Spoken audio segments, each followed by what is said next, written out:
Hey, this is my first time ever doing this being a video, a critique, and a text as big as this. That means that I'm still figuring everything out, and it also means that this video is incredibly late. I started working on this critique the day the game came out, and that's already a very long time ago. Regardless, there's something I want to make clear before we get into it. There will be full spoilers for the game, minor spoilers for every other game in this franchise. Also, it's not necessary to have played this game or Spider-Man 1 to understand this critique, although it's probably the best way to watch it. So with that all said, I hope you enjoy because this is something that's taking a lot of time to do.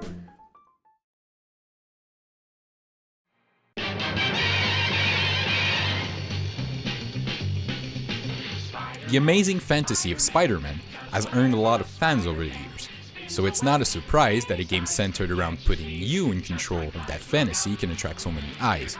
Putting a character like Spidey in the hands of a spectacular studio such as Insomniac Games is a safe but overall good choice, and it paid off.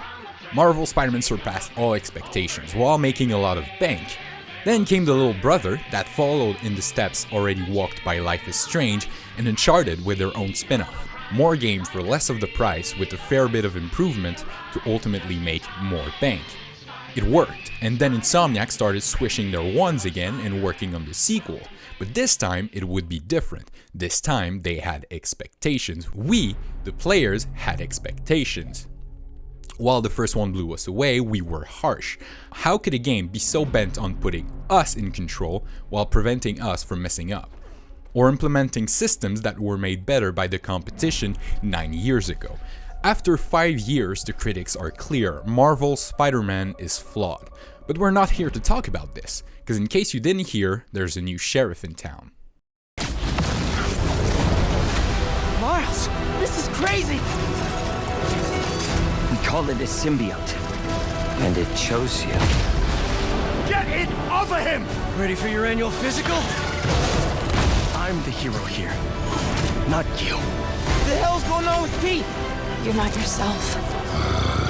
You want to join us?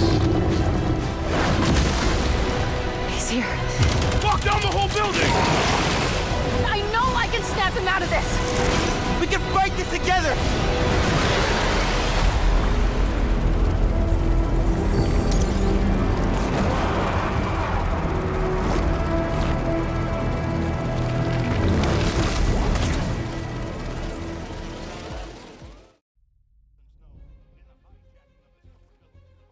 The 2 in the title is not only there as a token of continuation, it means something more. There's twice as more spiders, twice as more suits, twice the options, twice the city. Yeah, you've heard of it. 90% of the games set in New York only features 20% of New York. Now it's more like 40%. How exactly they made that in 5 years, well, I'm not quite sure. But now, probably due to huge amounts of crunch and even more dark magic, you can now explore Queens and Brooklyn in addition of the state-of-the-art Manhattan returning from Spider-Man 1. And of course, as all sequels do, it all looks better. The leaves in the trees now react to you. They traded the bland night skies for one that rivals the Arkham games. And guess what? The puddles are actually there this time around.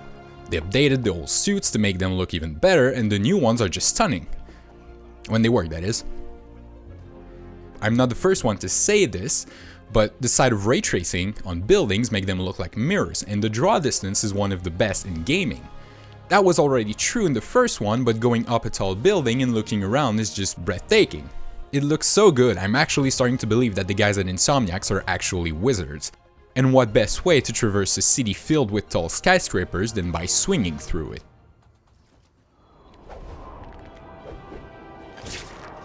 I'm always awesome.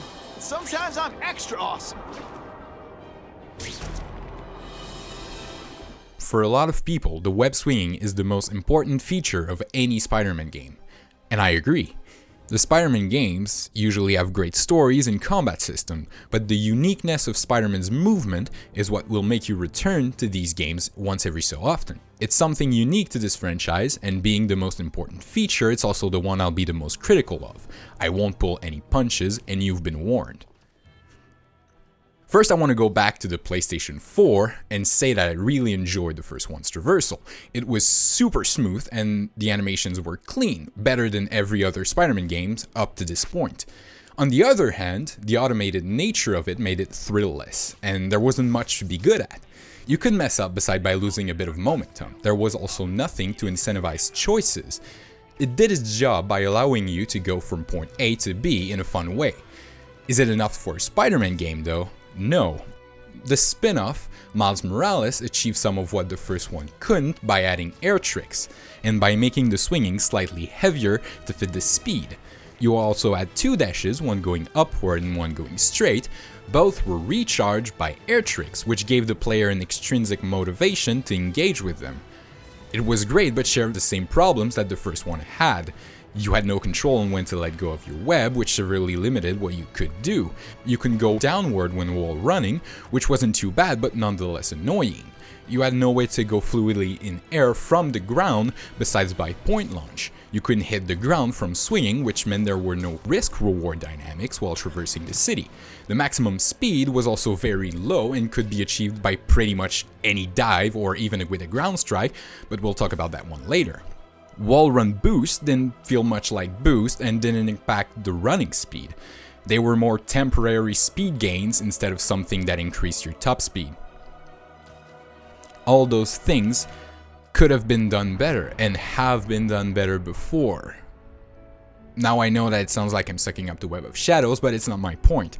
My point is what was there was a great foundation to build upon for the sequel. Those are the expectations for a sequel. It must be as good or better than what came before. And so in Spider-Man 2, did they make this good system great? Is it the same or is it worse? That's what we are here to talk about. The web swinging feels miles better, no pun intended. It feels stretchier because the camera shifts slightly downward to simulate the elasticity of the web as well as gravity. And this results in our 2 spiders to feel slightly heavier. Maybe they ate too many fries, I don't know. Everything that was in the first 2 games is still present here, which is expected but still welcomed. No, like really, if you're a fan of Assassin's Creed, you know how frustrating it is when mechanics just go missing as the series evolve. Regardless, this is for another video. We're here to talk about Spider-Man. You can now go 3 times as fast. This causes the max speed to be harder to achieve, and so increases the penalty for losing momentum.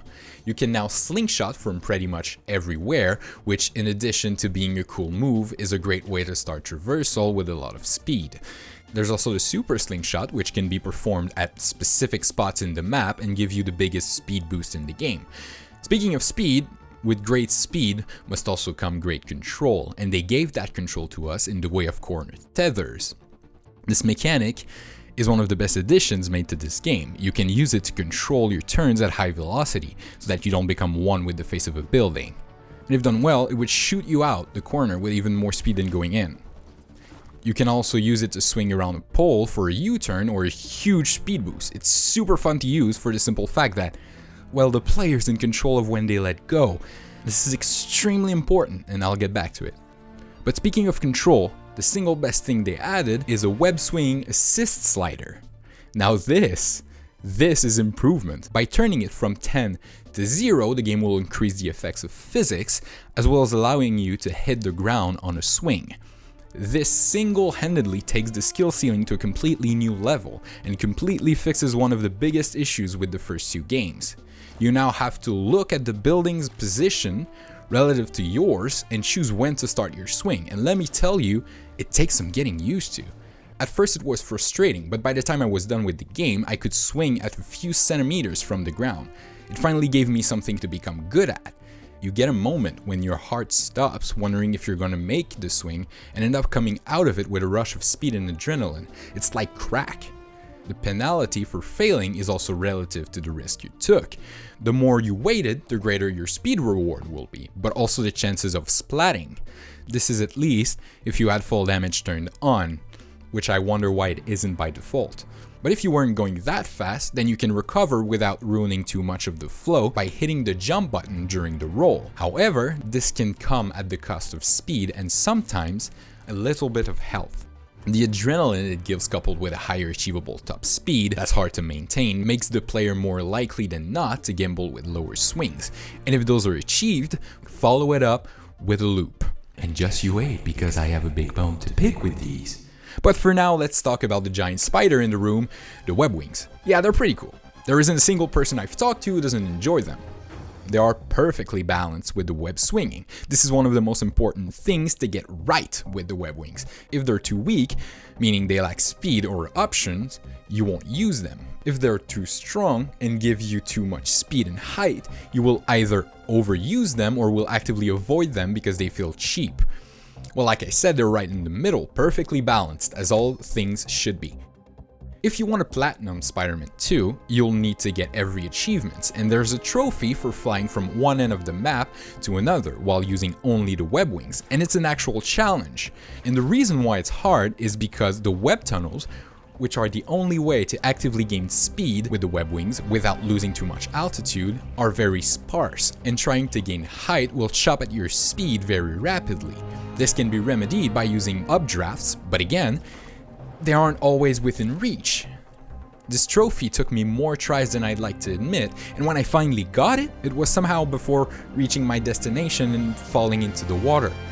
But you know what? I liked that this achievement really made me feel like Spider-Man, really made me feel the value of the web swinging. On their own, the web wings don't work, but as a tool, they are incredibly practical, especially in more residential areas. So there it is. The loop is simple: gain momentum by swinging and glide for a while, and once you lost too much altitude, transition back into the web swinging.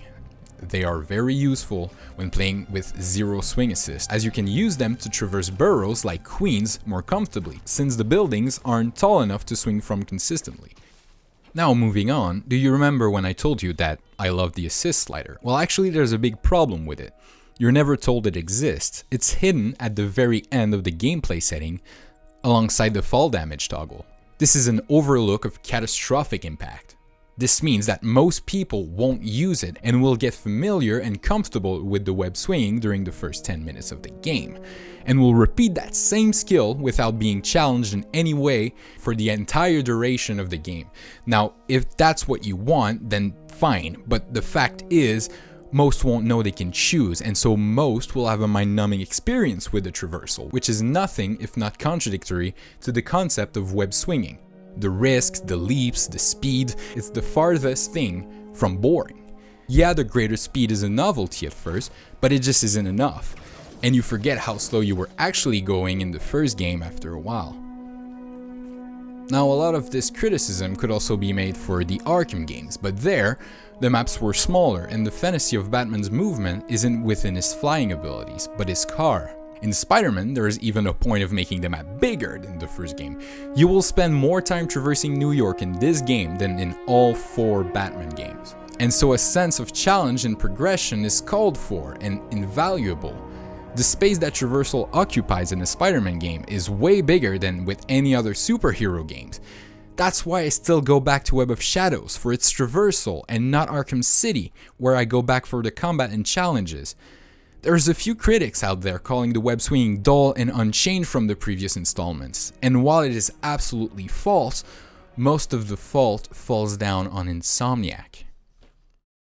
The more control you have onto something, the more you want to engage with it, and Control in Spider-Man 2 is a big game of hide and seek. You're only allowed to have it if you went and searched for it. Well, when it exists, that is.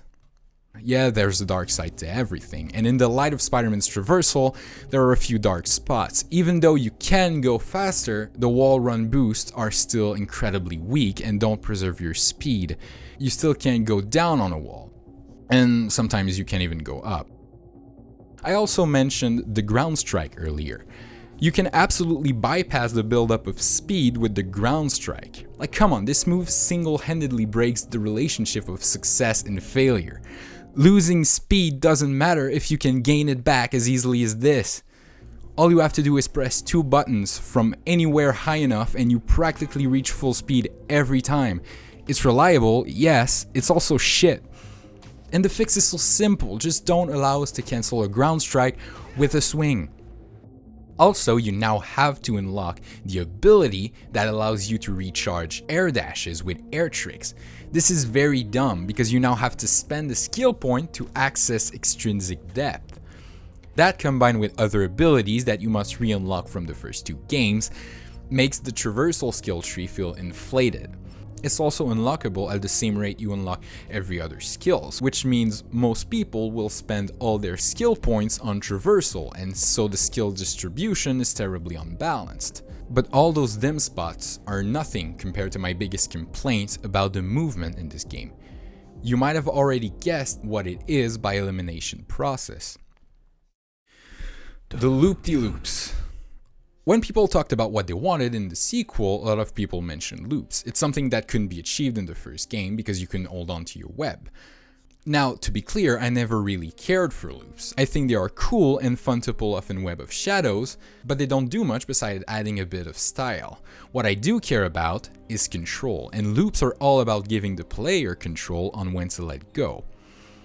So I should be in love with them, and yet, loops are the most counterproductive traversal mechanic in any game, and I hate them. The reason people wanted loops isn't just because they are cool and fun to pull off, it's because, like I said, it meant they could hold on to their webs as long as they wanted, so more freedom. This means you could do this.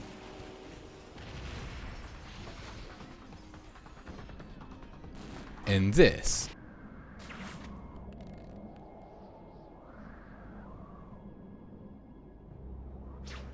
And also this.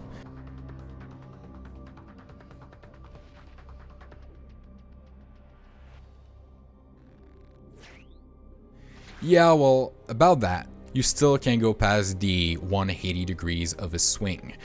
For reasons that probably surpass my pay grade, they couldn't just add loops like that. And you know what? It's fine. I do think they should allow us to go a little bit higher than that, but it's fine. Actually, the way you do loops is actually pretty smart, in theory. To engage in loops, you must press the right joystick to manually dive, and at the end of the dive, the game gives you a speed boost and allows you to hold R2 to perform a loop. Now that means that, if done well, loops now have a mechanical reason to exist in addition of looking cool. They give you speed, and you can also use them to change direction while preserving or gaining speed. And by limiting the loops to the dives, Insomniac can ensure that you have enough speed so it won't look bad when you inevitably can't pull it off, because like I said, the Spider-Man ate one too many fries. So that's just great. It just works, as Todd would say. Do you feel the hate coming? Premature swing cock blocking is still a problem, but at least people can do their favorite move now. But that's in theory. My problem with the loops isn't that it doesn't fix the problem that it's meant to fix. No, that's annoying, but there's worse. My problem is that it robs control from the player. Okay, so control is felt in reliability, right? What I mean by that is that you can rely on an input to do the same thing again and again and again and again. If it doesn't, you no longer feel in control because you can't foresee the result. By pressing X, you will jump. By holding R2, you will swing. And by pressing the joystick, you will dive. This is reliability. At the beginning of the video, I said that everything from the first 2 games is still present. I lied. While yes, it's true that all the mechanics are still here, something isn't. And it's not a mechanic. It's, you guessed it, reliability. Which brings me to the beautiful world of Olympics. Let's talk diving. Okay, so it's fun and simple. You trade altitude for speed. You can do it here and everywhere else. If you're in the air, you can probably do it, and chances are you will, because again, it's fun. One thing about the dives in Spider-Man 1 at least, is that while it locks you downward, you can always choose the direction in which to swing out of a dive. In Spider-Man 2, well, do you remember a few moments ago when I said at the end of the dive, the game gives you a speed boost? Most speed boosts in-game either limit your directional control or straight up take it away. This is to make boosting feel scary. Without that, you could just never stop using speed boosts. In Spider-Man 2, it's the latter. You can't control anything. It's not inherently a problem if the boost keeps you in the direction you already are going. Spider-Man 2 failed spectacularly to do so. The boosts will often shift your momentum in an unnatural way. Dives were reliable before, now they will regularly throw you into walls at Mach 4 because the game decided that you initiated a loop instead of a normal swing. You can break your controller pointing your stick to the left, but it doesn't matter. Any directional input after the beginning of your swing will result in nothing but a few degrees of change and an incredible sense of disappointment. And speaking of disappointment, the moment at which you can perform a loop is also incredibly unclear. And so you'll be incredibly frustrated when you thought you were going to do a loop to gain speed, and Spider-Man just lets go of his web at the top of his arc, resulting in you losing all your speed. Which was the thing you tried to gain in the first place. Basically, the way the game tells you you have enough speed to perform a loop is with those wind lines behind Spidey. It's the only way to know for sure if you can make a loop. But again, like a lot of things in this game, it's not fucking reliable. I can do it here and not here. Why here and not here? I also didn't mention how loop-de-loops only take into account your downward momentum and not forward. So with the game's logic, I have enough speed here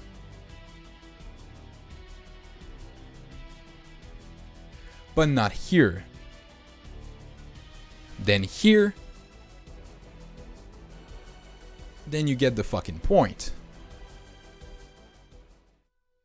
When they work, they are incredibly fun. Most of the time, they don't. It's a mechanic that was supposed to fix a lack of control. So you see why I'm saying counterproductive. To make myself clear, I don't think the web swinging is bad because of its faults. It fixes a lot of issues, adds a few, and doesn't address some. But it's really only a few tweaks away from perfection. It's already my favorite traversal system in all gaming, and I can only hope for it to become the best. But I can't call it that quite yet, because it's not what it is. Yet I might, one day, talk about how Insomniac made the perfect system. But as of 2024, Insomniac Spider-Man is not ready to retire. Oh, I almost forgot, there's also that.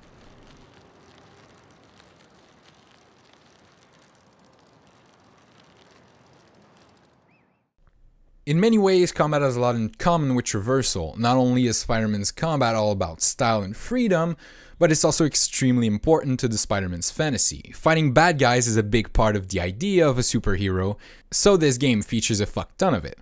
Now, disclaimer, like for the Traversal, I'm gonna go on a mini rant about Spider-Man 1 so that you understand where my criticism of Spider-Man 2 comes from, but I want to make something clear. Spider-Man 1 is one, if not my favorite game of all time, and so every harsh criticism of this game comes out of love. The first game had a very fun and very flawed combat system. For example, most gadgets were either free kills or didn't warrant use. By that I mean that never did the game put me in a situation where using a specific gadget felt necessary or the best option, because the best option was always spamming all the gadgets at once during the fight. And if you chose not to use the gadget, which was probable since the selecting wheel was a pain, you had the suits abilities, of which there were 24. Not only were they broken, but the best one was the second one, which the player unlocks 1 hour into the game. A lot of people had fun with them, and so did I, but honestly, they felt very slapped on and didn't fit well with the combat present in the game. My biggest issue with the first game, however, is the skill tree. While good in concept, it made the combat and more precisely, each enemy types less engaging. Brutes are a challenge in the first game. You learn when fighting Fisk that you have to dodge them and find a way to stun them to be able to deal any real damage, and yeah, no, actually now you can just stick them onto a wall. Oh, that's pretty cool, I can dodge bullets? Damn! Okay, so I guess I have to bounce from like head to head and make my way to the goon with the gun and what, did you say something? Oh, I guess I'll do that instead. Alright. Cool, a shield enemy. It's like in Batman, I gotta get behind him and oh, for fuck's sake. You get my point. A skill should never take value away from anything, especially not from the game design.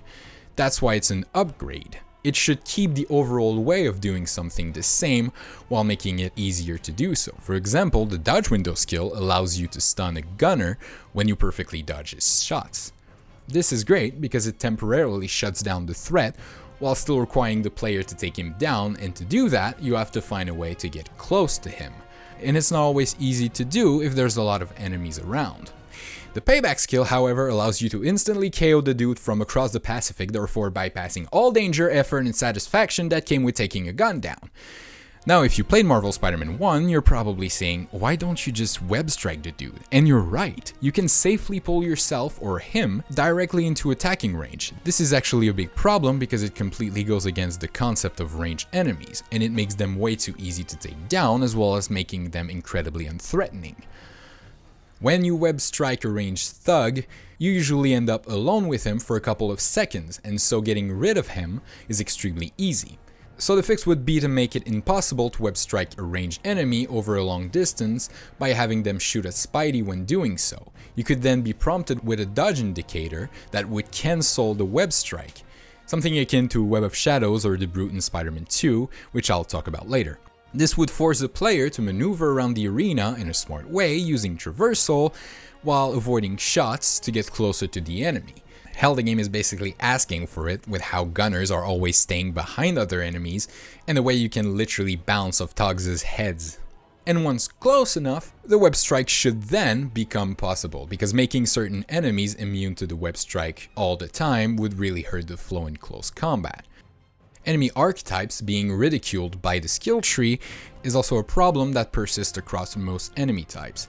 I shouldn't be able to stick a brute onto a wall by throwing him, and I shouldn't be allowed to swing kick shielded dudes into the stratosphere. If most enemy types can be neutralized in the same way or with only one movement that takes 0.3 seconds to do, what's the point of having different types of enemies then? It makes for an extrinsically poor combat system that is very easy to master mechanically, and that mastery usually comes down to very few moves. Now, I know that a lot of depth can be found in the gadget and movement from the game, but these aren't taught, nor are they rewarded, so it's clearly not something the game intends the player to do. And it's a shame, because as much as I love this combat system for how diverse and free it is, I can't help but feel like the game is doing everything in its power to make that freedom barely visible to the average player, and ultimately kind of mindless. Now, I will stop my criticism of the first game here because I could probably go for another half hour if I wanted to. The last thing I want to say about it is that all these flaws are mostly forgiven, because I don't think it's fair to go too hard for Spider-Man PS4 because it's the first one and it succeeded in crafting an engaging combat system. These are big flaws, yes, but the combat remains simple, grounded, and solid. It's a solidness that Spider-Man 2 doesn't have, and I wish it did. So what does Spider-Man 2 have instead? Well, a better combat system. Pretty much everything from the first game has been improved. The gadgets are no longer in a fucking GTA weapon wheel, which is also better. What's also better is that now there are only 4 unique gadgets. Fewer different gadgets also mean fewer gadgets as a whole, and so less spamming possibility. They're also way less lethal. There is no real insta-kill here. They are mostly crowd control focused and stun based, so the player is ultimately doing the work. What's also better now is the boss fights, because now they're actually bosses with phases and health bars. Some of them also come with insane set pieces, which are the strongest aspects of this game's story, but we'll get back to this later. As for the suit's abilities, they've been replaced by the Mega Venom Blast for Miles, which was boosted from his game, and the Symbiote Surge mode for Peter, which is essentially this game's Spartan Rage from God of War. Both are very powerful and aren't unlocked within the opening hour of the game, which I can't believe I have to mention, but is a win. I get that a lot of people were disappointed that the suit's abilities aren't as they were featured in 2018, but I really think going God of War here is a good move on Insomniac's part, because not only is creating and balancing 70 suit powers a hell of a task, but also now it's better in that these can be properly implemented with the combat and narrative, as before they were just kind of there, reduced as gimmicks and references, since some of them were not actual power-ups grounded in the narrative, but silly immersion-breaking abilities, which I understand that for some is a good thing. This game is mostly narrative-based, and so having weird fucking abilities is fucking weird. These power-ups aren't the only things inspired from God of War. The addition of the Venom and Symbiote abilities also are. Okay, this is confusing and might not be clear to the people who haven't played Miles Morales, but when I talk about the Venom abilities, I'm talking about the bioelectricity powers that Miles has, not Venom the character. I know it's dumb, I didn't choose a name, so stick with me here. So the Symbiote and Venom abilities are so much fun. And I hate them. Okay, real talk, I don't really hate them. They're just very poorly balanced. How they work is that every ability, which you can equip 4 at once, have their own charge meter, much like, again, God of War. This meter fills up over time and by taking out bad guys as long as you have decay or recharge skill. My problem with this is that I constantly feel like I have one ready to go since they're all separated. Every use of an ability has rarely anything to do with the situation I'm in. If I can use an ability, chances are I'm going to use it. I much preferred how it worked in Spider-Man Miles Morales. In that game, you had a global Venom meter, no, not you, get out, which increased in size as you progressed through the game. This meant that by filling this meter for one ability, you had to choose the best one to use in that situation. And if the difficulty was high enough, every use was rewarding. While it was far from perfect, it at least created a choice dynamic as well as reducing the total number of abilities in a fight. I think the best way to implement these abilities in Spider-Man 2 would have been to only have one bar for most of the game, with the abilities themselves becoming better as you progress, much like they already are in the game. And when using the Surge mode, or the Venom Blast, which is your big rechargeable ability, you then get access to all 4 abilities all at once for the time it's active. For Peter, it's when he's changed into a symbiote, and for Miles, it would be a lightning or electricity fueled time after doing a Venom Blast. This would not only make the Surge and Blast more unique, but it would also give them more oomph, with each use allowing you to use the full extent of your abilities. I think it would then make sense to unlock a second bar when Peter gets the anti-venom and when Miles gets his last lightning ability. They both come at around the same point in the story and are both linked to the main narrative. This would make the abilities much more powerful feeling and much more valuable. Okay, I think it's enough God of War, so I'll cite. Also, there's the directional yanks, which are used often in combination with the environment, like showed in the trailers and in God of War. And I think that the environment having an important role as combat is concerned, it's something Insomniac tried to do here. The situational Volt Kick, which I'm pretty sure are new, the destructibility of the arenas, certain enemies that use poles and walls, it's not that well emphasized, so I'm really not sure, but all of these combined with the environmental yeets, as I like to call them, the web throws, off-the-wall attacks, and web-zips follow-ups, makes me think that the game is steering away from the timing and combos of Arkham and towards something new. No, not you. Which is pretty cool when you think about it. If they keep adding these as well as making them more rewarding to the player and maybe wall crawling combat, please Insomniac, I think it could become something really unique and special. The game also toys with the idea of attack combos, with the swing kick combo and the ground bounce, the latter of which could be really interesting in a future game if they tightened the timing to bounce enemies and added a shockwave effect on the ground that becomes bigger the more you bounce. Like the wall crawling combat, I don't think they will do it, but boy, do I wish they would. Coming back to the improved stuff, well, enemy types are good now. Yeah, you can no longer swing kick shields or insta-kill gunners after dodging them, even though you can still web strike them. Also, webbing brutes is a lot harder and you can't stick them to walls anymore. You have to use abilities and punches, and wait, did I say the enemy types are good? What I meant is they tried so hard and got so far, but in the end, it didn't even matter. All I said is true. What is also true is that now with only one move, all that loses all value. This move is done by holding triangle and pressing R1. That's it. This fucking move can be used to disarm everything from shields to guns to swords up to their fucking virginity. This reduces almost every enemy with weapons to simple goons, and this move can be spammed. This move is unlocked in the first 20 minutes of the game. It can be performed in half a second, in ground or in air, from far away, up close, and also stuns the enemy.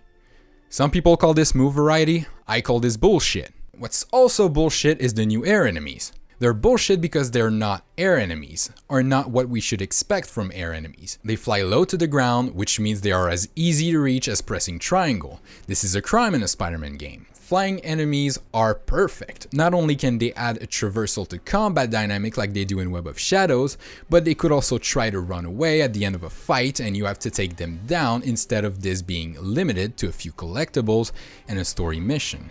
They could pick up citizens during a fight and let them go from high up, which would add some amazing moments during random crimes where you'd have to save someone in the middle of a fight. Or they could pick you up while you're exploring the city and minding your own business. The potential is limitless, but all they are is a slightly hovering enemy that has no distinction from, let's say, the robot dogs. Actually, what am I saying? The dogs are actually some of the best enemies in the game. In addition of being good doggos, they can dodge your web strikes, disable your abilities, and they also explode when taken down. They are good enemies, like the symbiotes. The symbiotes are the best faction in the game. They don't have as much variety as Kraven's hunters, or as much presence as a matter of fact, but they are amazing. Not only are they a lot harder to kill since they have more health, but they don't have guns or any weapons you can disarm. Most symbiotes will also dodge your web strikes and attack back, and the brutes are just big balls of health that attack a lot, which is exactly what they should be. The symbiote brutes aren't the best enemies though. This award goes to the Hunter Super Brutes, which can't be disarmed, can be web striked, and are a really good challenge. What's also a challenge, yeah, I like transitions, is giving a shit about everything the game wants you to upgrade. You get points to upgrade your suit tech, your gadgets, your character specific and shared skill tree. There's 4 gadgets, right? Well, I unlocked the last one, the Ricochet Web, once I finished the game. Not like the main story, no. I'm talking 100%. Not because I couldn't afford it, but because I just couldn't care. This also happens with the suit tech and the normal skill tree.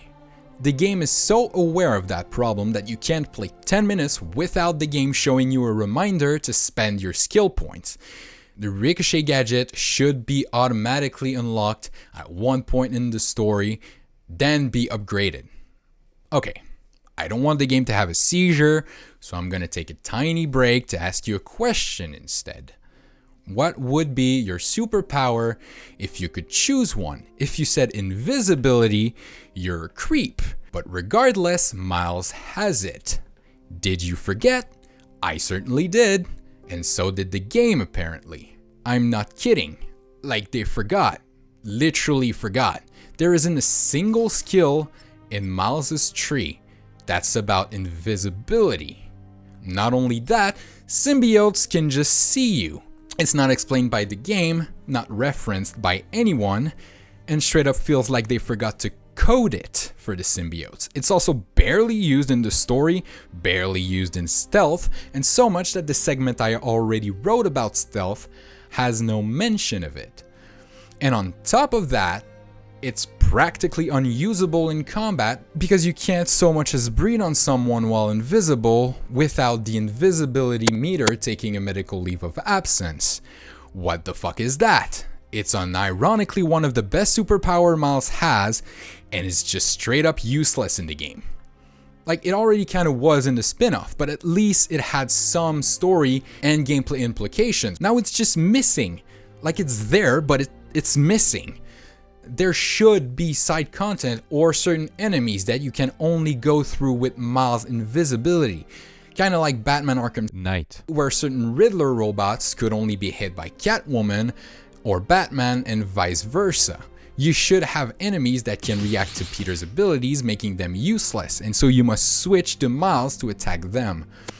Or maybe, I don't know, a Taskmaster fight where you must turn invisible to hit him in the back. Regardless, how do you mess up this bad? How do you disregard one of the most important superpower your character has? The thing is, that even if invisibility had a part to play in combat, I probably wouldn't use it as much as I'd like to. That's because the game is just not hard enough. I went through my first playthrough on the hardest difficulty without doing side quests and just chugged through the main story. This was properly hard and I died a lot, but this was without really spending all of my skill points since I didn't have any. I wouldn't do the side quests.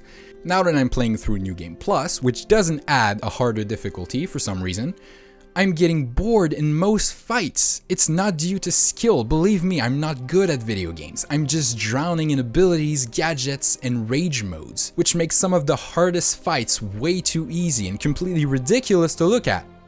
Like, I know this is a bad guy, but come on, what a poor soul. Overall, it is harder than the first one, but the direction they're taking their combat, it should be a lot harder, especially on ultimate difficulty. This will be redundant with the Traversal and the rest of the game, but overall, while it's a much needed improvement over the last 2 games, I just can't shake the feeling that these systems are underbaked. For example, the Sand people that you fight at the beginning of the game get their own side quests. They get down within only a few hits, are insta-killed by water, and only have 2 types being ranged and classic. I like them because they are exactly what they should be, they're weak. But I just wish they could multiply their numbers by 3, you know? They could swarm you and so you have to position yourself to take them down all at once with your environment and your abilities. But they don't attack enough to be good. They don't do enough to be special. So they are ultimately just very weak, boring enemies. They don't have to be though. They don't have to be weak. And that's true for every other part of combat. We've come a long way from an Arkham clone, and don't get me wrong, this is a good thing. But Insomniac needs to be careful with where they're bringing their combat next. They could make something truly spectacular with the environment interactivity, the abilities, the freedom and style from the roots that they've already planted. Or they could make a even bigger mess of moves that are fun to do and varied, but that ultimately make for a combat that is unrewarding and deprived of challenge. Kind of like stealth. The amazing fantasy of Spider-Man has grown a lot since the 60s. A spider isn't always on its web, sometimes it's in a dark spot in the corner of a room that starts moving suddenly. It freaks you out, and believe me, if you have arachnophobia, your heart will stop beating. This is exactly what stealth is from the NPC's perspective. A dark spot in a room that turned out not to be a spot, and by the time they start freaking out, they're dead instead of alive. That's stealth. The basics are all there, and sometimes so is the level design. Sure, it's not a medical facility from Arkham Asylum, but it still does the job. The gadgets were pretty much broken in the first one, so them not being usable in stealth here is kind of a fix. I'm saying kind of because it's more a band-aid than a proper solution. There is nothing to replace them, so the variety that could be had in the first one is all gone now, which makes the stealth very barren. Most people blame the level design of the arenas or the danger and safety indicator to be this game's failure with stealth. For those who haven't played either games, first, what are you doing here? And second, when I'm referencing the safety indicator, I'm talking about that little UI thing right here. This tells you when it's safe to take someone out and when it isn't. It's stupid, unreliable, and I don't like it. Moving on, people also blame the web lines for making stealth too easy and the fact that stealth is unappealing when you can clear a room with your fists a lot faster while having more fun. And while all of this is true, I feel like it's missing the bigger picture. You see, the novelties of verticality and movement on their own should make the stealth system of this game okay at worst, and yet it still feels as dry as Ubisoft's originality. Why is 2014's The Amazing Spider-Man 2, of all games, better at stealth than this? It shouldn't. It's a problem so simple and yet so problematic. It's so simple that they actually found a solution for it within the game. And even then, the problem persists for most of the stealth sections. The problem is that stealth needs attention. Yeah, that's right, stealth is an influencer, everybody. By attention, I mean that stealth only works if everything around it is balanced to make it necessary or the best option. In The Amazing Spider-Man 2, the player uses stealth because they have no other options. In that game, getting spotted equals failure. This is one thing that could theoretically fix Spider-Man's 2 stealth, but there's an issue. People don't like that. It's restrictive, there's no room to adapt or run away when spotted. Not being able to fight back as Spider-Man is kind of stupid and non-logical. The Arkham franchise, however, found a better approach with stealth that fixes that issue. Guns. Just guns. Never did I think guns would be the better approach since I'm Canadian, but regardless. Let's just say that the point at which stealth becomes necessary or the best option in Spider-Man 2 will never come, because Spider-Man is not Batman. Batman is a hero, and by hero I mean he's not super, and so he can't just dodge bullets, and he can't practically teleport himself to the shooter like Spider-Man can. Put Batman in one of Spider-Man's arenas and he's in danger. When you get spotted in Arkham, you must quickly retreat or else you die. One mag and you're dead. Getting spotted in Spider-Man 2, on the other hand, means jack shit because you can do a bunch of flips and commit aggravated assault on dudes by throwing their own guns at them. So yeah, there's the solution. Make Spider-Man not super. Yeah, one small problem with that. The whole game comes apart if you do that. See what I mean when I say it's a very simple problem, but also very problematic? Fundamentally, stealth in this game can never properly work because combat is too easy and Spider-Man is too super for it to be useful. But there is stealth in the game that isn't super, and it's just okay. The same okay that should be true across the board, but just isn't. The MJ missions in the first game were the worst aspect of the entire game. They came at the worst time. They were like The Amazing Spider-Man 2, as in getting spotted meant failure, and also as in bad. They didn't make sense narratively, they weren't skippable on replays, which was a pain since they were so goddamn linear. Now, they come at a good time during the story. Getting spotted doesn't make me want to kill myself, doesn't make you fail. They still don't always make sense narratively, but at least try to make MJ useful and are now much more open. Like honestly, the first time you play as MJ, you see this. I was all giggly because not only did this give me some big Naughty Dogs vibe, but also it kind of looked really fun to explore. Of course, then I saw the big yellow objective marker and instantly felt like a dog on a leash and not so naughty no more. This would have been so cool if they just told you, get the codes, get the keys, and then just let you on your own with no direction as to where to start. Kinda like a Splinter Cell level. Like needing to actually search and listen to conversations to figure out where you need to go, and having to remember the codes to manually put it in to do whatever you have to do. But of course, you just have to follow the big yellow markers, and everything just mind-numbingly happens.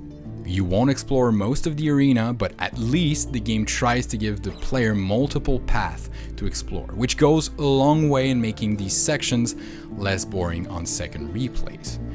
The fact that they are now much more linked to the main narrative also suppresses the need to skip them.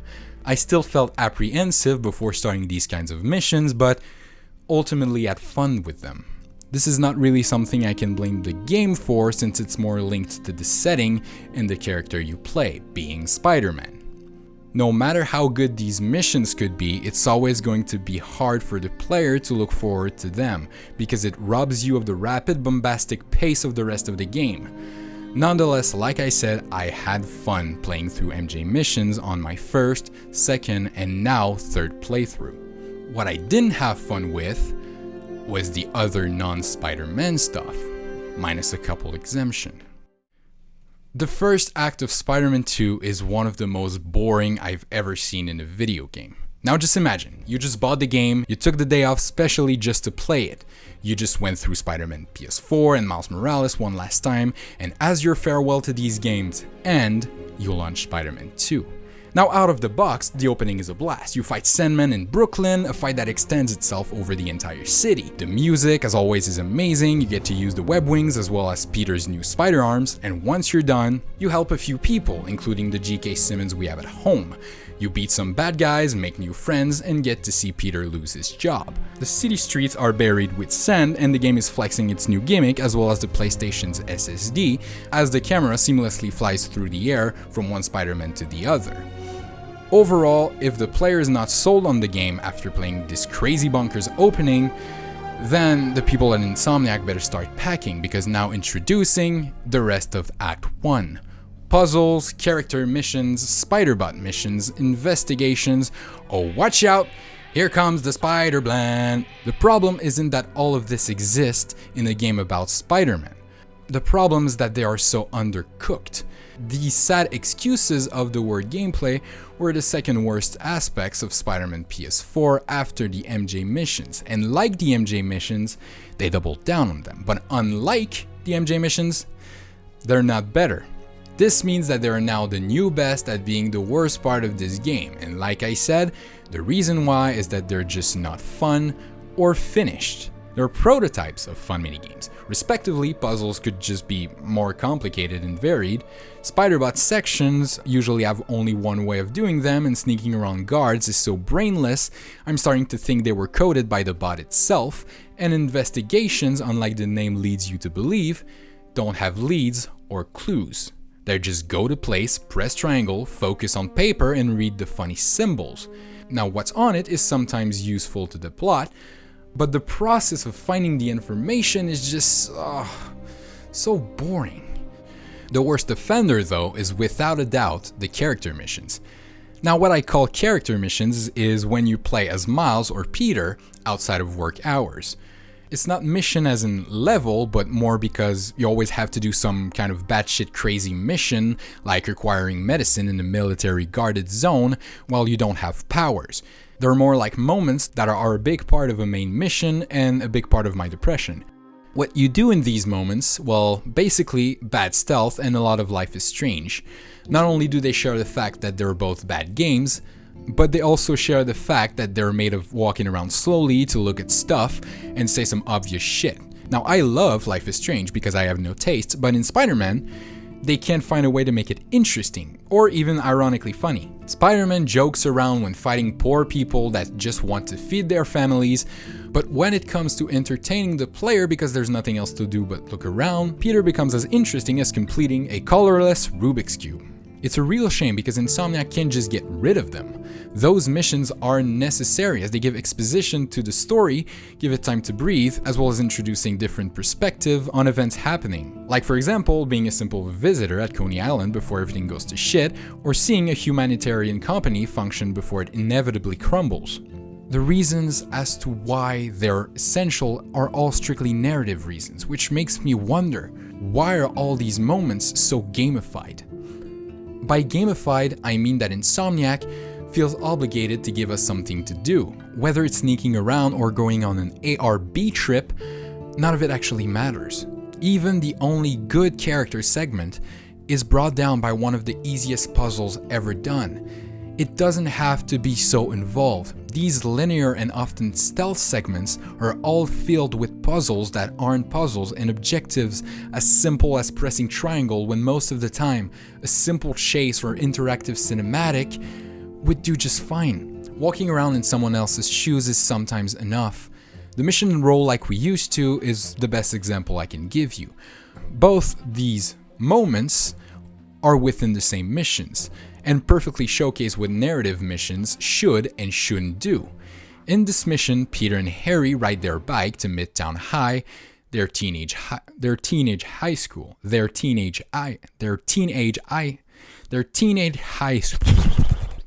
Peter and Harry ride their bikes to Midtown High, their teenage high school. It's a slow-paced mission with a lot of exposition that's useful to the main plot and narrative as well. At this point, I've already done a lot in Spider-Man's Mask, so playing a long story-focused mission to tell the backstory of one of the main characters is only logical. During this bike ride, Harry and Peter are catching up on what happened in the last couple of years. The writing is good, the graphics too, and the music even better. The player can just focus on the plot and everything around, like the environment of Queens, which we haven't seen much, and even less from that grounded perspective. It makes for unique interactive moments without the gameplay being the focus of the scene. Playing this right after Sandman is quite exciting because it shows that the game has multiple story dynamics. It's not just one big action flick. The entire moment is used to allow both characters to bond with each other and in the process make the player care. Whether they achieve this is another thing. Once you arrive at the school, however, you get a flashback. In this flashback, you and Harry are trying to get a thumb drive from your locker at a time where the school is closed. As a security guard starts searching for you, you split up with Harry for some reason and engage in a linear stealth section where you have to use distractions and your spider powers to get away unseen. Now this goes back to the formula of the first game, and getting seen means you have to restart. Now flashbacks in video games aren't especially wrong. They are great storytelling tools used to give past exposition to the present plot. But this one, in the case of a video game, doesn't work. Flashbacks in games are generally used to teach you something mechanically, like in The Witcher 3 or Jedi Fallen Order, or something regarding the narrative, like in The Last of Us 1 and 2. In the mission role like we used to, it's the latter, since the tutorial already taught you everything else. To explain better why this flashback doesn't work, let's just pretend someone asked you what you had for breakfast, and you had an omelet. Most of you likely have an image of it in your mind, or for others it's a sound or maybe a flavor of said omelet. This is what you see because it's the only thing that matters within the memory that's linked to the question asked. What you don't see, however, is the 30 minutes it took you to get the eggs from the grocery store, get back, cook, and eat the omelet. The school part of Roll Like We Used To is exactly that. It's 15 minutes of hallways and problems that don't challenge your skill, experience, or brain for that matter. The worst part is that in 10 of these 15 minutes, Peter is alone, so can't have back and forth discussions with Harry, which means it doesn't push their relationships and so doesn't do shit for character development. It also won't build tension or perspective onto a reveal or key moment that comes later in the memory. In other words, it's 10 minutes that shouldn't be in the game. After that, you meet back with Harry, and it ends with the reveal of Harry's mother's death. This leads present Harry to invite Peter to work at the Emily May Foundation. It's as good a cinematic you can get, but before that there's 15 minutes of gameplay, which wouldn't be a problem if it contributed to that final moment, but it doesn't. It doesn't contribute to anything. It's about Peter getting web fluid for his web shooters while being tracked by a guard that's pulled directly from Far Cry since he can't see shit. Only dialogues Peter has during these 10 missions are along the lines of "Dang diddly cow, I sure hope nobody can hear me talk out loud right now," because it's the only thing that he can possibly say. Essentially, 70% of that flashback is useless and 90% of it is mechanically boring. This problem is repeated again and again and again during the story, and while it gets better as you enter Act 2, it's something that plagued this franchise from the beginning. It's like Insomniac are scared of boring the players, so instead of focusing on delivering a well-crafted story through long uninvolved moments, they put even longer gameplay segments in the middle of the wrong missions that ultimately take way too much time to deliver on simple story beats. What they seem to be forgetting is that their target audience are people who have most likely played these games. Games that win awards for their long cinematics and for their story-focused approach. It's also a game for the fans of Spider-Man, a character that was known by most through movies, the best of which are not afraid to be all about these more humble stories and can drop their most recognizable facade to tell something better. Take the mask off and take a break. Now, to be clear, I don't hate the moment. There are some genuinely fun and sweet little dialogues and even mini games when Harry and Peter are together. And seeing Peter as a 15-year-old kid is a pretty fun concept that I wish Insomniac would turn into a spin-off game. However, I don't like the fact that this story moment is inflated with bad gameplay. Either get straight to the point or make the gameplay stand on its own. Regardless, it's not the end of the world because once you get past these couple of missions, you're in. Insomniac asked, what if Marvel Spider-Man 1's gameplay trailer had an entire game? And as the wizards they are, it manifested itself into reality. And what is this thing? Well, spectacle. The spectacular spectacle of the spectacular Spider-Man makes you spectacularly forget that these set pieces are actually spectacularly shallow. And it's all the more fun because of it. As much as this video focuses on the gameplay of things, and a QTE or a cutscene isn't exactly my definition of gameplay, there's nothing more infuriating to me than dying during a big action set piece. This is a problem that plagued the Uncharted games, for example. You see, in Uncharted, you often get into these big action-packed segments that are meant to flow into one another. The problem is that Uncharted, on higher difficulties, is pretty hard. And remember, I'm bad at video games. Now, being hard isn't a problem, but these are moments that, like I said, should flow in and out of themselves. So if you keep dying because the game keeps throwing enemies at you or makes its instructions about what to do unclear, you won't feel like the badass you're meant to. Instead, you'll feel like asking your older brother to finish the mission for you. It's a fine balance to tune between brainlessly easy and stupidly hard. And now, while this is a lot more fun to play than this achieved the spectacle plan way more consistently than this. Does it achieve the ideal difficulty balance? No, it's just too easy, but it makes this game really good at not fucking up the flow of its action. I don't die here, and for once, I can feel like the badass I'm definitely not. I try to make my brother do it instead, but he said, and I quote, "I don't like fun." So, the moments in question, however, while not hard, do go hard though. After almost 3 playthroughs and backseat gaming my friend's playthrough, the consensus is this game slaps.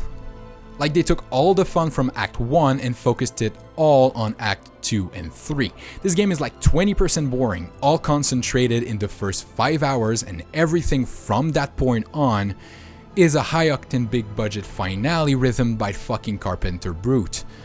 It's not high art, but in this case, fuck is that what I need? Stuff like this. I'm wearing an alien. We call it a symbiote. It bonds at the subcellular level with its host. In our case, Harry Osborn. He gave it to you? Not exactly. I was hurt, And it chose you. Which means it's more dangerous than I could have imagined. We need to call Oscorp. We need to destroy it. destroy us? Is it stupid? Absolutely. Do I like it? Yes. Does it make me stupid? Maybe. Honestly, you'll do so many things during the story after one playthrough that are absolutely crazy and insane, you won't be able to remember everything. Even I still have a hard time with that. Splitting the game as Act 1 and the fun part of the game being the rest makes it easy for me. There's the part I don't want to play and the part I don't want to critique. This is because that part is where the game makes its most missteps. I originally planned to make a slight resume of the story before talking about it extensively, so that everybody who haven't played the game can still follow along. Unfortunately, this game is so much that I won't be doing that. It would take way too long, and I don't want to waste more of your time than I already have with this game. Instead, I'll go through everything this game tries to do with its narrative, so you understand why I still can't wrap my head around the plot and overarching narrative in Spider-Man 2. So here's what the game tries to do, only with its story. Tell a good corruption story. Tell a good forgiveness story. Tell a good forgiveness story about the good corruption story. Have great set pieces, introduce a main character, make you care about said character, tell a good corruption story about said character, introduce a main villain, kill said villain, introduce another main villain, kill that one too, well, kinda. Follow up on what new responsibilities Peter has after the first game. Tell a good story about MJ struggling with her value in her new job. Tell a good corruption story about MJ struggling with her value in her new job. Tell a redemption story 5 times. Deal with grief a lot times. Follow up on what happened after the first game's 3 DLCs. Kill Scorpion, kill Vulture, kill Electro, kill Shocker. Tell a lizard story. Tell a good story. Live up and call back to Web of Shadows. Set up Spider-Man 3, set up villains for Spider-Man 3, make you want to buy Spider-Man 3, make you feel satisfied, make you feel invested in any of it, and most of all, make you feel like Spider-Man. Not once, but twice. Now I don't know about you, but I finished the game in about 25 hours. And I'm very slow. You know I'm not lying because as I'm writing this script, my video is already outdated. This game's narrative is too much. And you know what? It's not half bad. It's not even a quarter bad, even though it's a lot closer. I have to admit, I love Spider-Man 2's narrative. I also have to admit that I only started to love it on my 3rd playthrough. Not because I could finally overlook what I didn't like, not because to my eyes it became just a fun, thoughtless roller coaster of a game, not because it became so bad it's good. It's because the game is a mess that takes way too long for anyone to digest. It's a mess that takes way too long to untangle. It's a mess that is so tightly packed together that you have to dig in order to understand it. But once you do, it's kind of a good story. Not great, but good. Complicated is not the word, but it feels that way. It's because, like I said, it's all jammed packed together, so nothing can breathe. Or maybe I'm just dumb and the narrative flew right over my head, but for example, can you tell me what Miles' story is about? Like, I know it's about his insecurities and about letting go of the past, and also Mr. Negative who killed his dad, and also about realizing that he's the one holding himself back with all his fears about his family and friends being hurt, and that it's also about revenge, and oh wait a sec, it isn't, because he only wants to capture Martin Lee and not have his revenge, even though he says differently in that one dialogue, and also it's about his relationship with that one girl, and it's about Miles finishing his essay. That's really important for his future, but really that's not actually about the essay, even though the game is putting a lot of focus on it in the beginning of the game, to then totally disregard it for the rest of the game, kind of like Miles with his girl. And once the story is over, Insomniac forgot that Miles had to finish the girl and kiss the essay, and so they added it in post-credit, and I don't know what the fuck it's about. Like, do you see what I'm saying?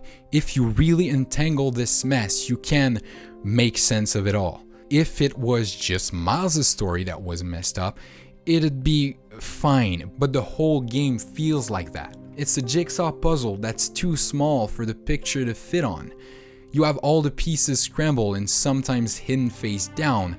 Not only do you have to wreck your brain to complete the whole picture, but once it's done, it can't breathe. You know, like a puzzle. Okay, I need to work on my analogies, but you get my point. Some of what the game tries to do to be fully developed would need its own 15-hour game, not only because it needs the time to stand out as its own idea, but for the gameplay too, to make the story fun to play, to make the narrative connect to what you do on the controller. Instead, by inexpertly cramming it all in there, you have a story that tries a lot, achieves a lot, but fails even more. It fails to properly link the gameplay to the story, it fails to create compelling characters, something the first game seemed to do effortlessly, it fails to give OG characters the end they deserve, and most important of all, it fails to make itself clear.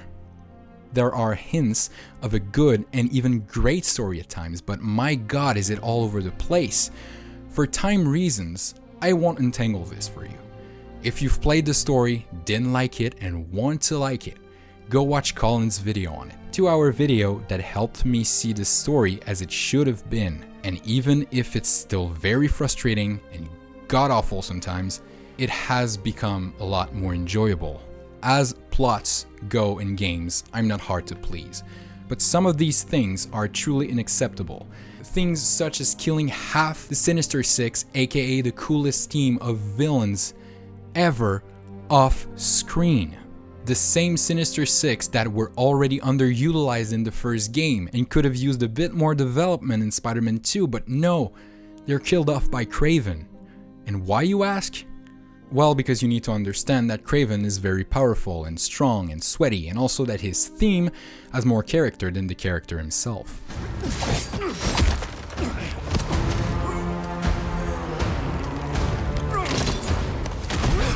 I've been in your shadow for hours, but you sense nothing.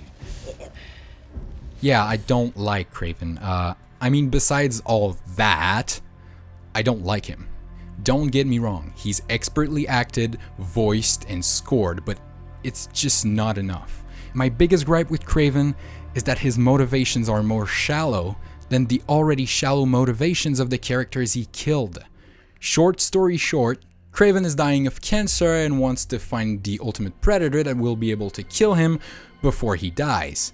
The problem is, Kraven already found his ultimate battle, as in he's getting his ass kicked by cancer, which is also humanity's ultimate predator, the thing Kraven wants to find. What more do you want, dude? He also has very poor development outside of his motivation, which, like I said, don't make sense. It's comparable to other villains like Scorpion. The issue is Scorpion, Vulture, or Electro were background villains, and so their motivations could be shallow and appropriately had to be. Kraven, however, is treated as one of two main villains. He takes a lot of space in the story and marketing for this game, and this comes with expectations. Like I said earlier in the video, the sequel comes with the promise of being as good or better than the previous one. And it's not only true in the game overall, but also in its individualities. Whether it was intended or not, Kraven was indirectly marketed as being equal or better than Doc Ock, and he isn't. In fact, none of them are. There comes the worst sin of Spider-Man 2's story. It overshadows any other complaint I could have over the game's narrative. None of it is better. Some of it is as good, but most of it, and more precisely the characters, they're not. What is the most important part of any superhero story?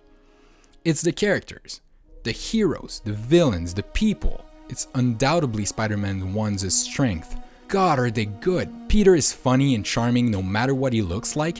Martin Lee is just a great guy with a lot to give, and Otto is a hurt man who dreams of making the future better where his past failed to be. You get to know them enough, spend time with them enough so that when they start to hurt, you hurt too. Now I want to draw a parallel with both stories here that might touch on the video essay genre. What the heck, it's my critique, I do what I want. In both Spider-Man 1 and Spider-Man 2, Peter is trying to help the world doing science with a friend who ultimately gets corrupted by the thing that was meant to heal them. In both of these stories, they come spectacularly close to doing so when everything goes to shit. In both games, these sections are very boring to play, and in only one game did I ever enjoy playing them. Now, to get to my point, here's a question. What are Peter's motivation to help at Emily May's foundation in Spider-Man 2? Well, he doesn't need one. Of course he doesn't need one, he's Spider-Man. If he can help people with his work, no matter the pay or inconveniences it creates, he will do it. This is especially true for Spider-Man 1, where Peter is working with Otto. Now, the more interesting question, what is the player's motivation to help at Emily May's foundation? Heal the world?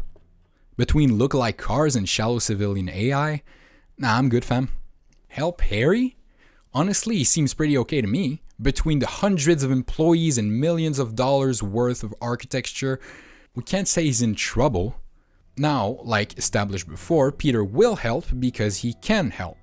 But if you gave the player a choice on whether to help here, the ones who choose for themselves and not in Peter's place will hesitate because, like I said, these sections are boring. Now let's run it again, but this time in Spider-Man 1. What is the player's motivation to help at Otto's lab? It's Otto. Otto needs help because Otto is alone. We see him live in the lab, a lab that changes as the story goes. We see Otto's sickness creep in. We see how much everything around the lab is important to him, the desperation for everything to work. We see Peter's trust and love for him through a slow burn of moments filled with heart. Then we see Otto lose everything, to the point where he can no longer pay Peter. He tells Peter to find another job, and yet Peter stays. And if players could choose whether to stay or not, most would stay as well. Even if gameplay-wise this is not fun, we, the player, would help because we want him to be okay and not to do anything rash like we saw the first time we met Otto. From the first moment to the last, we want to help because we feel needed. During Spider-Man 2, the Emily May Foundation is destroyed. The building is still there, but it's all closed down. You've seen it half a dozen times, and after the story, it's just there. The interior seems fine. You can see some people working around, which doesn't make any sense. You can't go in or see anything of interest. It's just an oddly shaped building. In Spider-Man 1, you can go to Otto's lab after the story. You get to see the craziness that took Otto and the destruction he caused alone, out of rage. You get to listen to audio logs of Otto being corrupted and Peter commenting on things. But most of all, it's empty, it's unusable, it's deserted. Everything you helped build is gone. It really makes you feel like crying. And all of this is possible because of the characters. Otto is vulnerable where Harry isn't. As much as Peter likes Harry from the first minute, I don't, and the game doesn't make an effort to change that.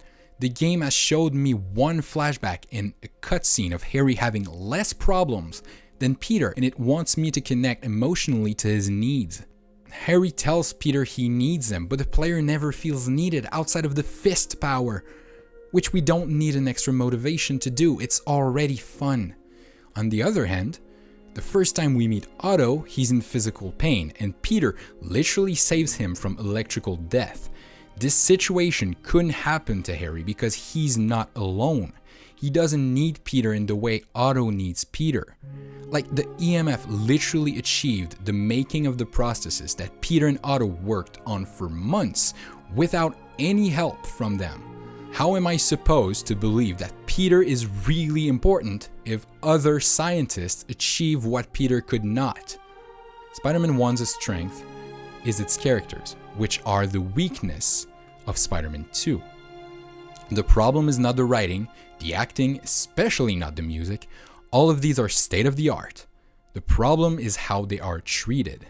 They're all crafted with the assumption that the player cares. Sometimes it works, like with Tombstone and Martin Lee, which are coincidentally in Spider-Man 1 too, but most of the time it doesn't work.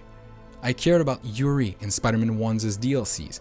Good job, now I don't, because it's not the same character. I don't care about Kraven. There were hunters when he was alive, there are still hunters now that he's dead. Never did I feel like helping Kraven either. If curing him meant stopping the hunt, I'd care a lot more, but no, he's just a bad guy that I have to stop. At the end, Harry is still a good guy. He doesn't want to be bad. The real villain is really just the symbiote. And I don't care enough about Harry to feel bad about fighting the big evil monster with wings. Also, the first game made a big point on the fact that Spider-Man can't save everyone. And this game toys with that as well, even if underdeveloped. But when it comes to Harry dying, which could actually make me care if I had just a bit more time with Harry, he doesn't. He's dying, sure, but Harry dying at the end of Spider-Man 2 shouldn't even be a question. The whole game, Harry has been trying to prevent that from happening, while failing to do so, and is ultimately the one choosing to sacrifice himself to heal the world. Harry, what is this? You know, I still think we would have won state if we'd presented.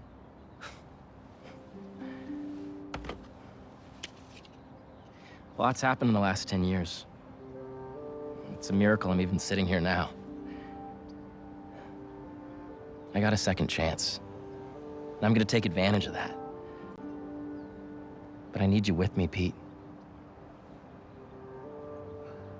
Wow, this is, a lot to process. Why don't you come by the lab tomorrow? Check it out. You have a lab already? I'll show you some of my ideas, and we can talk about it some more. Deal? Sure. Pete, we're gonna heal the world.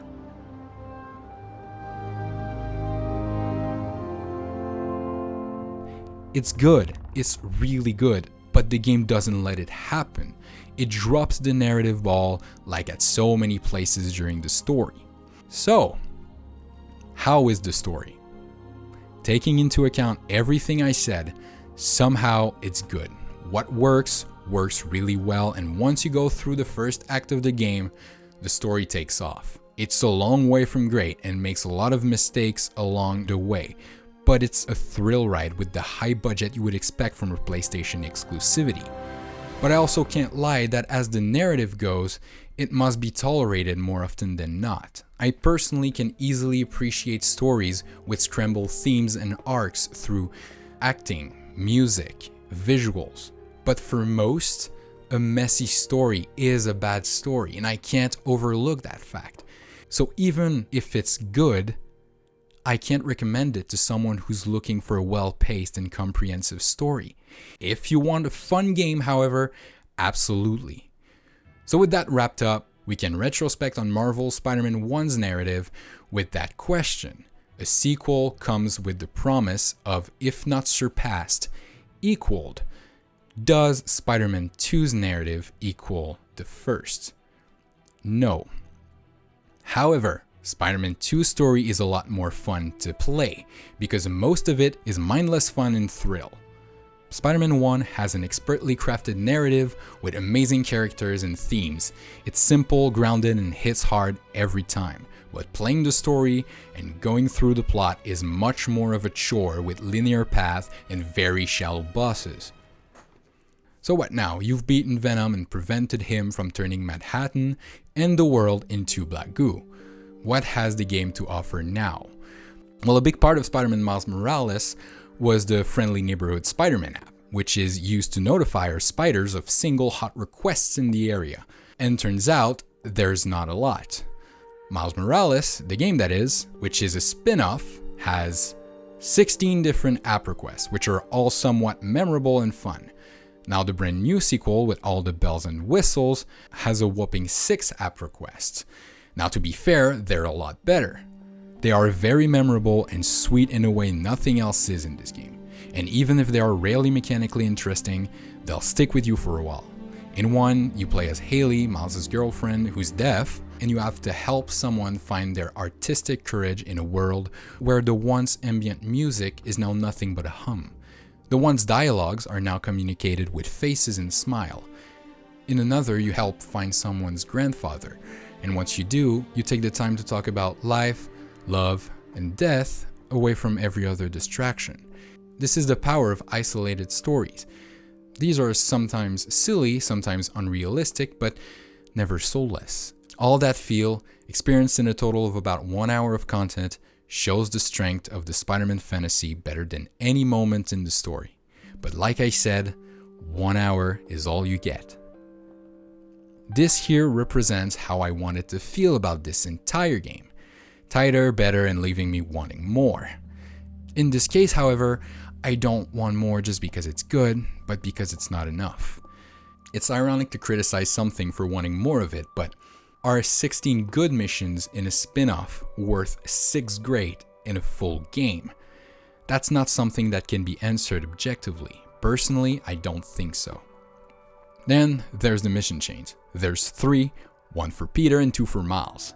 One of them introduces Carnage, a villain somehow popular but that I can't seem to care about, and Wraith, which is a less interesting version of a character that used to be good. Carnage doesn't get anything other than a cinematic, and Wraith gets the worst boss fight of the game, which up to this point had all been very good. Completing these missions give you a suit, which is not only objectively awful, but also clearly not the best choice. Thank you, Insomniac Games. The second set of missions is one about unraveling the evil machinations taking the cultural museum by storm. It's as exciting as it sounds. It's not bad, nor is it particularly memorable. You'll sneak in with a spider bot, beat bad guys, nothing you haven't done before. Finally, there's the Brooklyn Vision mission chain, which has you help students by accomplishing random tasks. It's better since all 5 missions are separate from one another and don't really have a common goal. But on the other hand, they are nowhere near as good as the app request. This makes me very much unhappy since there's more of these missions than the app request. All of them are kind of underwhelming, especially after playing the requests, and they don't really put a mark on the player the way the requests do. Then there's 8 Prowler stashes, which outside of the dialogue and cinematics come down to scanning doors and powering generators. It does nothing but wasting the opportunity to make an interesting follow-up on the Prowler's story and also the player's time. There's 8 of them, and I don't remember any while remembering all of them at the same time. And that's just the problem. They're incredibly unvaried and non-compelling. And after completing all of them, you get your reward, a skill that isn't useful in a cinematic. I usually wouldn't complain about a weak reward because this is not an RPG where the side content is mainly used to get rewards, from money to XP to loot. No, Spider-Man 2 is a game where the side content is the reward. It's usually my favorite way games use their side content, but not here. Like I said, this mission chain, for example, is very unfun, so if the reward is barely existent and there's no real pull from the game to the player to do these missions, what's the point of doing them at all? Even just for getting the 100% completion would be fairly useless, since Insomniac forgot to give you anything for doing so. Again, thank you Insomniac. As for the mission's reward, I'm going to sound like a broken record here, but look at the Arkham games. Most side quests were usually ending in a set piece or a boss fight, which led into the capture of a villain, which somewhat linked together the other side quests and the rest of the story. You got to see all the villains get incarcerated, and that felt like a reward. Maybe it wasn't the best reward for the game, but it served the hell out of the fantasy. It's supposed to be all about the fantasy because that's what superheroes are. It's the main job these types of games have to do. That's why I like to compare them. It's the thing these games can't mess up. It's the ultimate reward for playing them. But a lot of Spider-Man 2 side content completely ignores the fantasy, and it's felt throughout. That's why people don't like this game's side content, because, and I'll probably be the first one to say this, the game doesn't make you feel like Spider-Man. Not enough. But what is the fantasy of Spider-Man? Well, it's actually very simple. It's a guy in red and blue spandex that swings from skyscrapers, beats up bad guys, and saves the good guys. Now we've covered the first 2 elements pretty extensively in this video, but what about the third? Where is Spider-Man when it comes to saving the good guys? Well, let's just say that Spider-Man does the bare minimum, and by that I actually mean that Insomniac did the bare minimum. Sometimes after random crime, you'll be prompted to rescue someone who's been hurt. Now they haven't actually gotten hurt, they were placed there prospectively, and once you're done hurting people, they'll call you for help. You then have to bring them to an ambulance to complete the random crime. This is something new to Spider-Man 2 and is a welcomed addition, but it's still very lacking. This is 90% of the saving you'll do in this game. The rest being scripted or too indirect to serve the fantasy. Like, for example, with the EMF experiments. You're saving people, but you're not saving people. That means that there's still no random fires to save civilians from, no kidnapping like the first game had, no abductions of random civilians you need to save before they change into symbiotes, no window cleaner stuck on the side of a building, no bombs to disarm, no mugging to stop, no workers stuck in electricity, no escorting missions, and no dynamism whatsoever. Now, what do I mean by dynamism?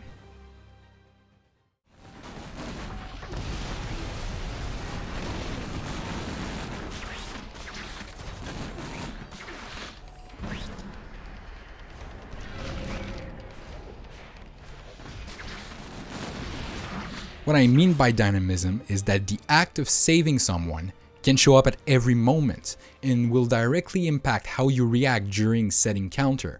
Saving civilians should be a priority and a menace of fatality. The only crime that has you failing for not doing something is the gas truck one. And the countdown for the explosion is so stupidly long, I could KO every enemy 3 times before failing the mission. How is beating the bad guys the first thing I'm thinking of doing? It shouldn't. Like it's a classic Spider-Man tale. It's Spider-Man choosing to save people over fighting the villains. And it's a tale we've seen again and again and again. Like, would you imagine if Peter went after the Green Goblin here? This dynamic is completely missing in Spider-Man 2 outside of a few story cutscenes. And it's not like it's a small part of the character, it's his fucking identity. A great power comes with great responsibilities, not with whooping asses. There's no other way to phrase this. A third of Spider-Man is missing in a game about Spider-Man. Now you'll probably say, but hey, fighting the bad guys is how he saves people. And while you're right, the game never really emphasized this. Yeah, you see a few NPCs getting up and thanking you, but it's just dialogues, you'll probably don't care. Never do we get to see a high-speed car crashing and hurting someone. So we never feel bad for letting it go. We just think, it's fine, this is obviously an F1 driver, look at these curves. We never get to see the people inside the building or the firefighters arriving during a fire. So we don't feel the need for putting it out. You can just stay in front of it forever and nothing happens. The Amazing Spider-Man 2 and Web of Shadows did this better. If you do nothing, you become the bad guy because that's what Spider-Man is. Overall, the side content needs its own rework. More focus on the smaller stories and the app requests instead of puzzles and bad gimmicks. More variety and random encounters by adding proper flying enemies, proper objectives, and twists like hostage situations. And some random rescuing throughout the city, like car crashes, rogue cranes, and fires. And most of all, some freaking challenges. So much is missing from this game, but nothing is more missing than challenges. No combat arenas except a few hunter bays that are also, who'd have thought, the best combat this game has to offer. No stealth arenas, which might be a good thing, and no traversal challenges. In a game where so much time went into crafting the traversal, there's no races, precision flying, or tricks challenges. The only thing that does something with the traversal are these bird chases, and I'm pretty sure that even if you haven't played this game, you can probably tell that these aren't exactly challenges. You just follow the bird and occasionally flick the joystick to dodge the big angry cloud. If you've played Just Cause 3 and even 4 to an extent, you know how insane wingsuits challenges can be. Insanely hard, insanely fun, whatever you choose, but insane nonetheless. But in Spider-Man 2, we have none. For a while, I thought that they were going to add them later in the DLC or an update. But now, I'm pretty convinced that it's all we get. I don't get to get mad at a mad challenge that's getting to me, and it's making me sad. I think that's it. That's the game. Now don't go, there's still stuff to talk about. But as for the content that's in the game, we're done. Does it feel underwhelming? Yes, absolutely. I wish there was more. I wish the game gave a shit as much as I gave a shit. I wish the game cared enough to give me a suit for completing it 100%. I wish the game cared enough to allow me to live out my fantasy by changing the time of day and the color of my tendrils. And I wish I hadn't had to wait 6 months to access New Game Plus. I wish the game would let us have fun with Venom, instead of locking him within a 20-minute mission. I wish the importance of 2 Spider-Man had an importance in the gameplay. I wish Insomniac had been given the time to release a game that feels complete. But they didn't. And it still doesn't. I truly wish this video becomes wrong. Like a year 1 Cyberpunk video. But I don't think it'll ever need to be updated, and that underwhelms me. Mostly everything to improve from Spider-Man 1 has been improved. Some was added and some I've left out of this video for obvious reasons. Whether they weren't interesting to talk about or I used the time to criticize other things, more important like Traversal, it ultimately doesn't matter. It doesn't matter because I've already made up my mind about this game. Do I like it? Of course, but I never needed to be good to like it. It says Spider-Man on the box, and just for that fact, I followed every single piece of content I could find on the game before its release. I played it on midnight as soon as possible, and took a week off work and ruined my schedule just for this game. And if you like what I like, you possibly did the same. But for the others that made it to this point and still haven't played the game, it's your call. If what I said about the traversal and that fantasy speaks to the inner kid in your heart, then absolutely this game hits the spot. However, as a superhero game with contenders like Infamous and the Arkham games, if you haven't played them, make yourself a favor and play that instead of this game. Now listen, I'm not here to do recommendation, that's not my job. My job is to write a story. My job is to add to the eternal discussion of, is game good? And this story doesn't end with a 9 out of 10 would buy again. It ends, poetically enough, kind of like this game, which is a bit premature then, with a frustrated what now? So go ahead and ask, what now? This is the best Spider-Man game on the market right now. And as all other Spider-Man games, it's severely flawed. We haven't had the perfect Spider-Man game yet, and that's very frustrating. Nonetheless, it's the best. The story isn't, but is the most exciting to play. The combat depends on what you're looking for. If it's a more in-depth combat system with combos and dynamism, this game is not the one for you. But if you're looking for an exciting rush of stupid, hard-hitting fun, it absolutely is. And above all, the traversal, and more precisely the experience of traversing New York City as Spider-Man, is unmatched. Not the mechanics themselves, no, these have been done better before. No, I'm referring to the sounds, the animations, the music, the graphics, the city, the suits. These do a lot for the web swinging, and I love it.